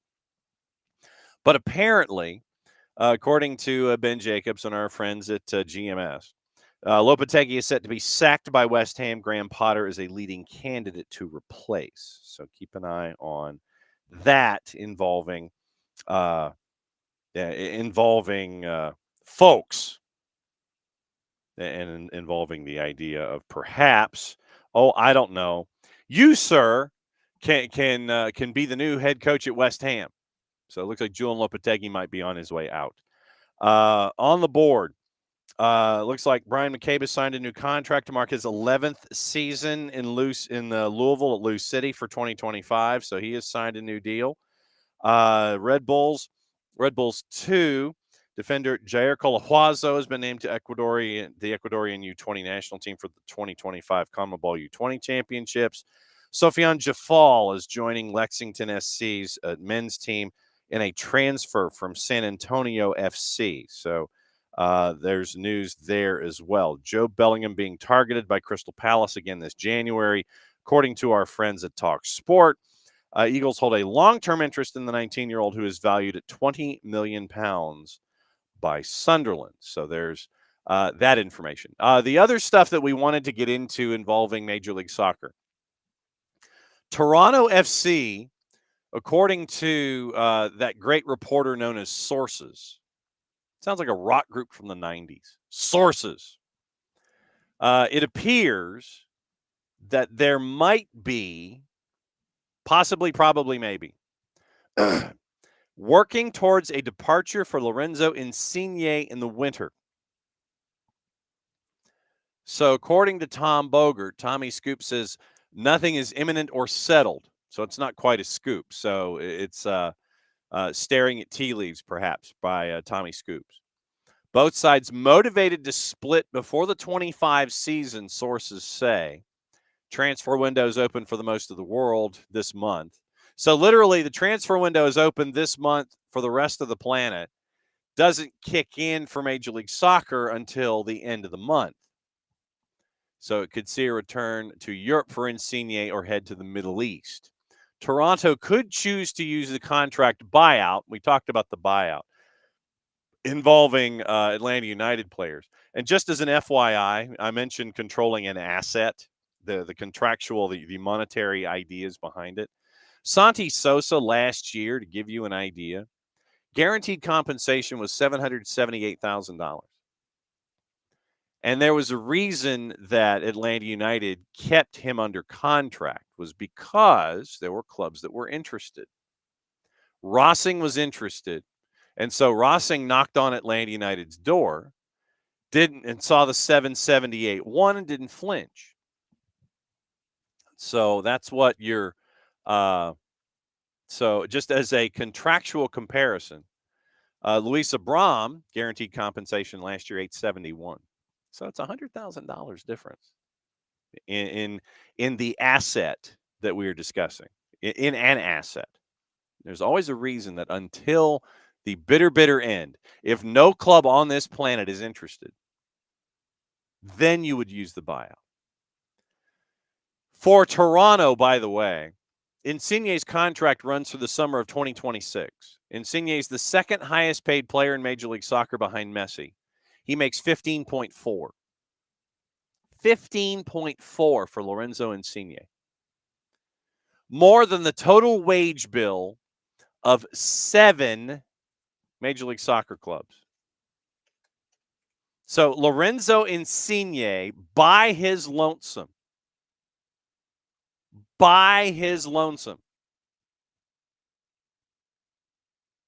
made more than an ish ton of teams himself. 15.4 million. Just to give you an idea. 15.4.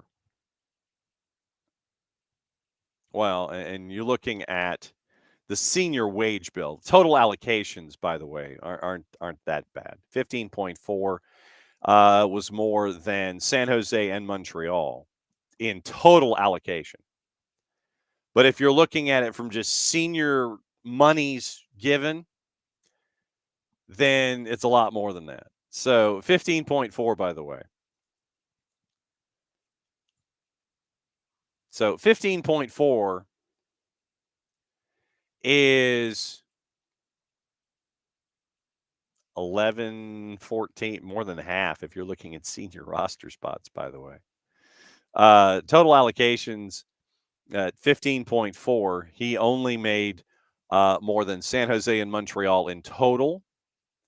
But senior dollars at 15.4, he made more than NYC, Charlotte, Portland, Sporting, Atlanta, Crew, Vancouver, San Jose, Minnesota, all caps, Colorado, RSL, Philadelphia, and Montreal. That's senior dollars. Total allocations is just 2, by the way. 15.4, San Jose and Montreal. San Jose was just under 15, and Montreal was just over 12. We do have news involving, or reports involving, Montreal coming up in just a sec. So, 15.4. Some MLS clubs report for preseason training within the week, the rest within 2. And this follows into the age of understatement from Bogert. Insigne's North American sojourn has not gone to plan. The forward's time has been marked not by goals or assists, but by losses, off-field drama, and lack of availability.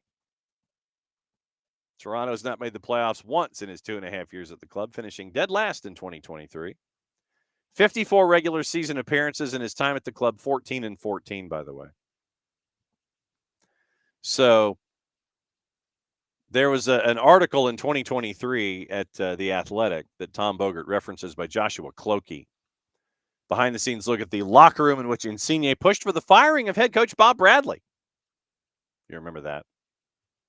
Later that season, The Athletic also detailed an incident in which Insigne stormed out of training after an argument with Terry Dunfield, the interim, who'd replaced Bradley.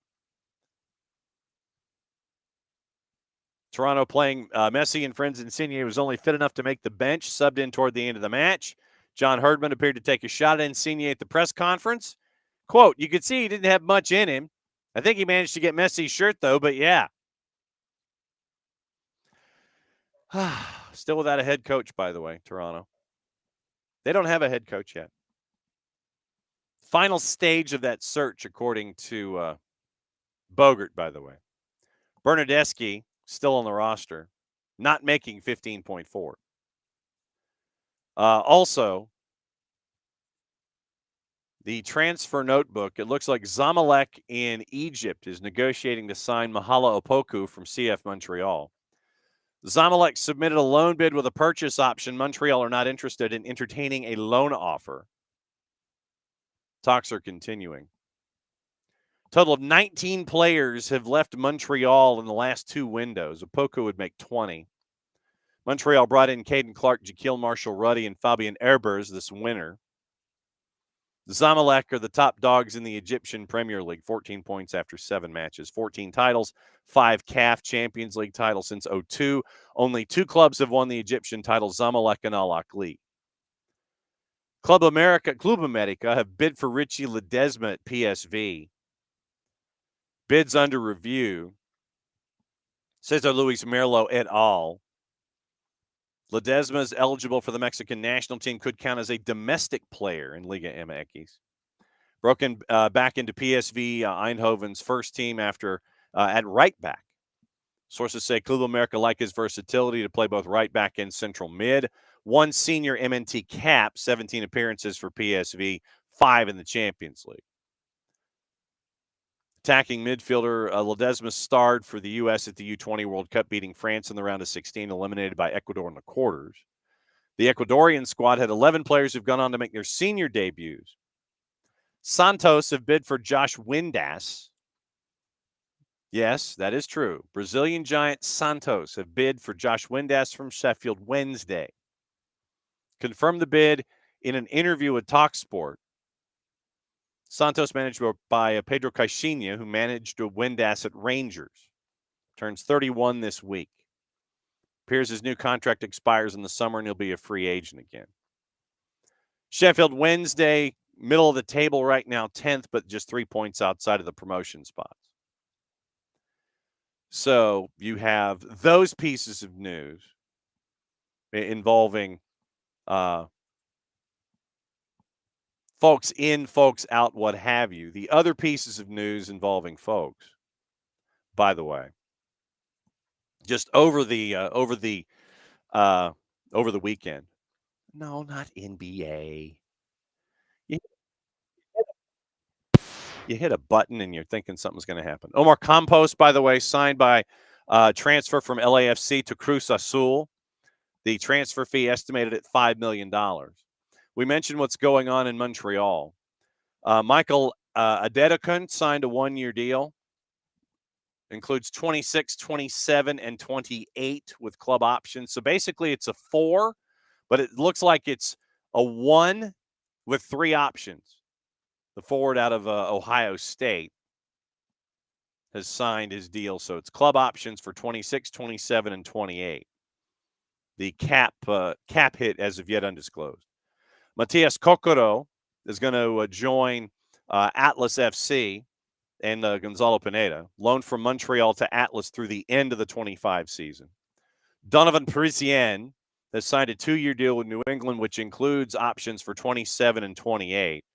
We'd mentioned the Matai Akimboni transfer from D.C. to Bournemouth. Bournemouth not done. Looking to pick up a left back for £8 million from South America on a 3-year deal. We mentioned Fabian Herbers. Anis Saidi was transferred from Philly to San Diego for $100,000 in GAM, split across 25 and 26, plus another $250,000 in conditional Garber bucks with a sell-on percentage and a trade percentage. So young talent goes from Philly to San Diego as San Diego and Tyler Heaps continue to build their roster up. Tobias Sahlquist transferred from Nordsjælland to Chicago. And we had mentioned Bradley Carnell to Philadelphia from all caps. Esmer Bayraktarovic signed by transfer from New England to PSV Eindhoven.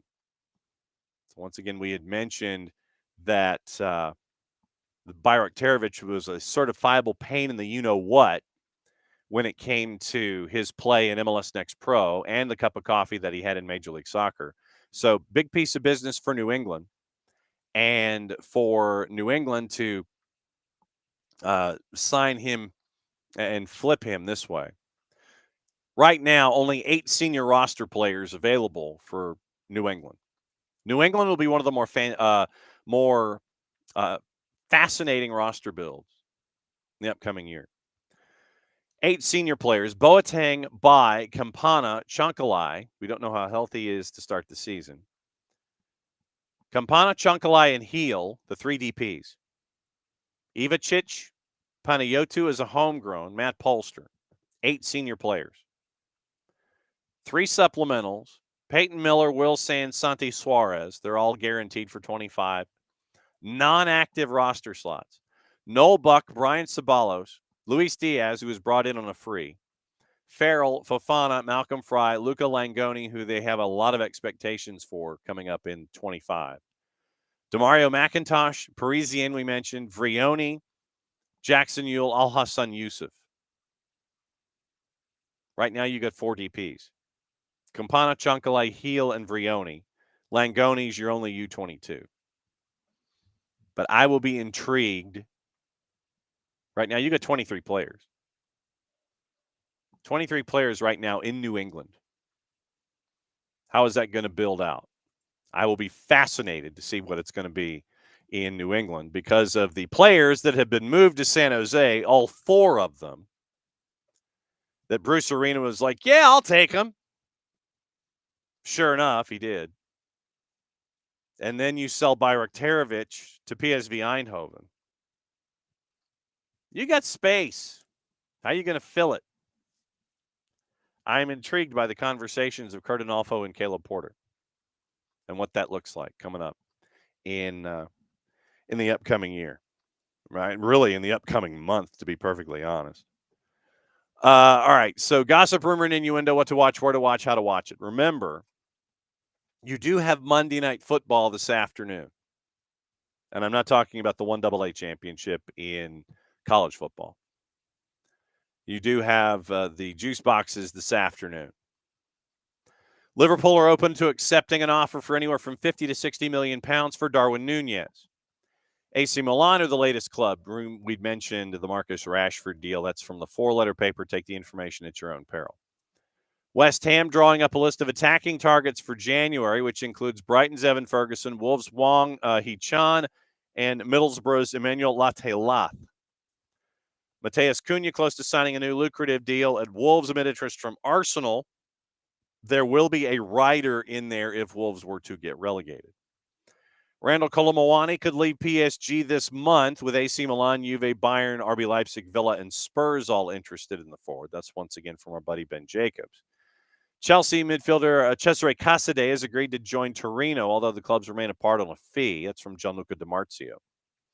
Galatasaray 100% convinced that Victor Osimhen, who's on loan from Napoli, will not leave in January. That's from Florian Plettenberg and our friends at Sky Germany. AC Milan have offered to take Dani Olmo on a 6-month loan, as he's currently unavailable due to La Liga registration restrictions put on Barca. That's from Corriere della Sera via Sport. Remember, Barca can't sign anybody. They can't even do the wimpy philosophy of I'd gladly sign you Tuesday for a clearance today. No word yet on whether Barcelona wants to pursue the window and the desires of assigning players to any further legal levels. I still think, and I have no basis in fact in any of this, that the Court of Arbitration for Sport will be the next step in this. I have no basis of any reporting, anything seen, anything one way or the other. But my gut tells me that if Barcelona still thinks that they should sign the man, that they got to find a way to do it. Therefore, the Court of Arbitration for Sport would be the next step for me. The league's like, nope. Barcelona went back and they went like, but league's like, nope. Well, we still want to sign it. Well, you can't. So I think that if you go through legal channels, for me, the next largest step is Court of Arbitration for Sport. Barcelona can't even buy blanket groceries. I'm being somewhat facetious in this, but that's where things stand. They're so poorly financially sound right now. What can you do? The answer, according to the eyes of La Liga, is bupkis, and I think that's the official financial term. But you can't do nothing. You can't sign Dani Olmo. Well, we want it, but you can't.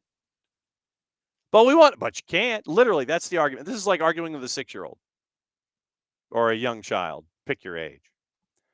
Well, I want it. No, you can't. But I want, no, you can't. But I want, no, you can't. And so that's where we are right now with Barcelona and them wanting to register players. You can't. You cannot, with your current financial situation, sign anyone. But we want it, but you can't. So I think that legal ramifications, next step, it's going to end up being Court of Arbitration for Sport. Like I said, that's just me. Olmo doesn't want to leave Barca, who've received some unofficial approaches about his availability, but not a formal offer. That's from Marca. Mentioned Josh Windass and also Swansea are among a number of European clubs eyeing a move for 20-year-old Saudi midfielder Abdul Malik Al-Jaber, who plays for Zaleznikar in the Bosnian Premier League. So that's your gossip, rumor, and innuendo for the day. Now, what to watch, where to watch it, how to watch it. We know about the one game Monday Night Football. AC Milan and Inter Milan meet in the Supercoppa Italiana, but that's in Saudi Arabia. The Saudi King Cup is going on right now, and it is on FS2, for those of you that have FS2. Second half of Al-Shabaab and Al-Fayha. Wolves and Nottingham Forest coming up at 3 o'clock on USA and simulcast appropriately on Universo and NBCSports.com. Fox Deportes has doubleheader Liga MX Femenil kicking back in at 8 and 10. Juarez and Puebla, Tigres and Tijuana. ESPN Plus has the Copa del Rey with Minera and Real Madrid at 1 o'clock. Golasso Network, by the way, and Paramount Plus have the Italian Supercoppa final, and the Italian Supercoppa final is in Saudi Arabia, not in Italy. And QPR and Luton, by the way, Monday Night Football in the English Championship, that's on Paramount Plus at 3 o'clock. Getting into the juice boxes of the day for Monday Night Football, by the way. And since it's been a while, apparently I have to expand all kinds of windows. But right now, Wolves at home at the Molineux, they are a big dog. Basically, they are a double dog to Nottingham Forest. Nottingham Forest, the plus 121 at the Molineux, taking on Wolves, who are plus 242. Your draw is a plus 223. You have FA Cup this weekend, and then midweek schedule picks up again for the Premier League next Tuesday for 4 matches. And then it's 4 matches on Wednesday, 2 matches on Thursday, and then half of the schedule picks back up Saturday and Sunday and Monday Night Football. So you got FA Cup this weekend, but then you don't have to wait too long for the Premier League because Premier League kicks back in on Tuesday. So there's that. Standings, by the way, after the bananas match that happened yesterday involving Liverpool and Manchester United, which was crazy. Harry Maguire had a chance for a game winner late, and the scream that you heard was Drew Dickinson because of the lack of a finish. But the ball was kind of served a little high and hit on a bit of a hop, and it went halfway up the shin for Maguire for the game winner. Liverpool right now still has a match in hand on Arsenal, 6 points clear. They've only lost once in their first 19. Halfway point of the season, 14-4-1. Arsenal at 40 points, 20 matches played. By the way, Forest, if they win, they're at 40 points. The only reason that they would be behind Arsenal's goal difference. Chelsea, 36 points, 20 matches played. Newcastle at 35. They've won 5 in a row. Manchester City, unbeaten in their last 3. They're at 34 points. Just think of what would happen if those 12 points were left on the table. That are left on the table would not be. You probably have Manchester City a tight number 2 to Liverpool after 20 matches. 12 points left on the table. Bournemouth in 7th at 33 points, unbeaten in their last 5. They were unbeaten in 8, by the way, under Andoni Iraola. Villa's at 32. Fulham's at 30. Brighton's at 28. They've drawn their last 4. Brentford at 27 points. They've hit each column once in their last 3. Spurs 12th at 24. They've lost 3 of 4. Manchester United had their 3-game losing streak snapped with the draw with Liverpool. They're at 23 points ahead of West Ham on goal difference. Crystal Palace, 21 points, unbeaten in their last 3. They're unbeaten in 4 of 5. Everton, 17 points. They've lost 2 in a row. And apparently the Friedkin group are staring at Sean Dyche and evaluating whether or not they're going to keep him around. Wolves at 16 points. And they are ahead of Ipswich on goal difference with a match in hand. Ipswich had a chance at a win against Fulham twice, couldn't hang on, ended up with a point. So they've hit each column once in their last 3. So they are at 16 points behind Wolves on goal difference. Your relegation zone right now, Ipswich at 16 points, Leicester at 14. They've lost 5 in a row. Southampton's only won. They've only won once in their first 20. 1, 3, and 16. 2.2 goals allowed per match, and they average 0.6. It's not a good ratio. They've lost 3 in a row, 4 or 5. 1 point in their last 5 matches. So that's where things stand. So once again, 3 o'clock, you've got your matchup on Monday Night Football involving Wolves and Forest. Forest climbing the standings, trying to get into European football. I don't quite think that Evangelinas Marinakis really gives an ish about what specifically could happen to him in PSR down the line. I don't quite think that he really cares. By the way, Colorado Springs switchback signing Anthony Fontana for the 25 season. Transaction pending league and federation approval, having most recently competed for PEC Zwolle in the Eredivisie. 10 appearances, 350 minutes last year. So, Tom Dyke out now. Sean Dyche out now. You're probably not the only one that thinks that. So we'll keep an eye on the Friedkin group and keep an eye on Sean Dyche and see what's going on there. Okay, so tomorrow, once again, all the thoughts that we didn't get into today, we'll get into tomorrow, and we'll see what's going on around the planet because it's Tuesday Thoughts. And so it'll be fun to see what's going on. Thanks to all of you folks for dropping by, as you always do. Thanks to Bart Keeler for coming by for his Monday visit. And we'll keep an eye on the transfer window, keep an eye on a lot of topics, and we'll keep an eye on everything going on the planet when it comes to the sport. We'll be back at it again 9:05 tomorrow morning. So as we say here, since it's the end of the show, that means I get to do this. And play it safe, everybody. We'll see you tomorrow, 9:05 Eastern time for another go round of SDH AM. Thanks for dropping by for Soccer's Morning Show. Play it safe, everybody.